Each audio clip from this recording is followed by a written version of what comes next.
We speak student. The Kite Runner, a la Shmoop. Hey, want to hear a funny story? Well, then you better watch Comedy Central, because this one won't cut the mustard. Seriously, get some Kleenex. I'll wait. My childhood was set in pre-Taliban Kabul. It was me, my dad, Baba, and our servants, Ali and his son Hassan. Hassan and his dad were Hazaras, which is not the most popular ethnicity in Afghanistan. Boo! It's kind of like being the wildebeest at a crocodile party. I saw Hassan a lot, but I never thought of him as a buddy. For one thing, I always got the feeling that Baba liked him better than me. Then everything changed. Hassan and I were out kite fighting, which is kind of like Fruit Ninja, but with kites. I won, which was awesome, because that meant I got to keep the loser's kite. Hassan ran off to collect my winnings like a good servant, and he took a while coming back.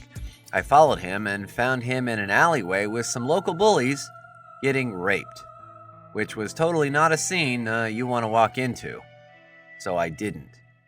Instead, I ran away and pretended I had no idea where Hassan had gone.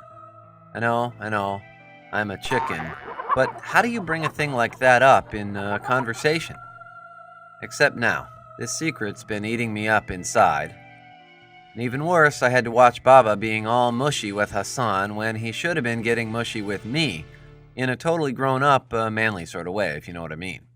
I had to do something, so I made the obvious choice: frame Hassan for stealing and get him kicked out of our house.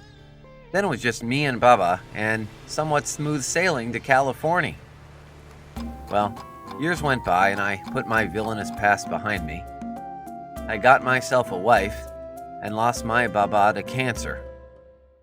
Then Baba's old friend, Rahim Khan, asked me to come back home because things in Afghanistan were getting ugly.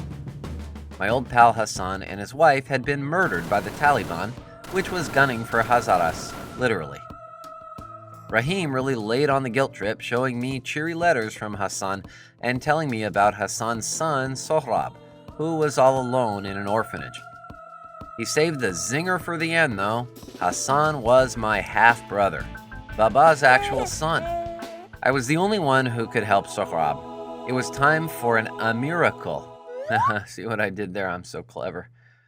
The only problem was, Sohrab wasn't at the orphanage. He was living with an extremely creepy official with a yen for underage boys. Plot twist alert. Sohrab's gross guardian was the same dude who raped Hassan. The sleazebag tried to beat me up.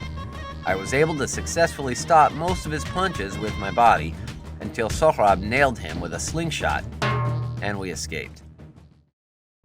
I wanted to take Sohrab back to the States with me, but there's a lot of red tape when your parents mysteriously vanish and you're in and out of social services. I told Sohrab he'd have to go back into an orphanage for a bit, and he tried to kill himself. Yeah, a little drastic, but I guess you can't really blame him.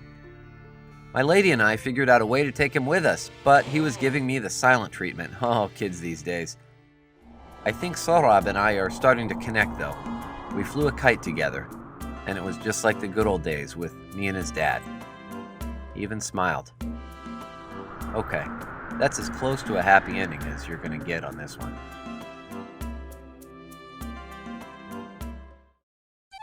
Subscribe to check out more equally fantabulous videos. You should see the subscribe button just below this one. If you're having trouble locating it, we recommend you watch our video, How to Find the Subscribe Button.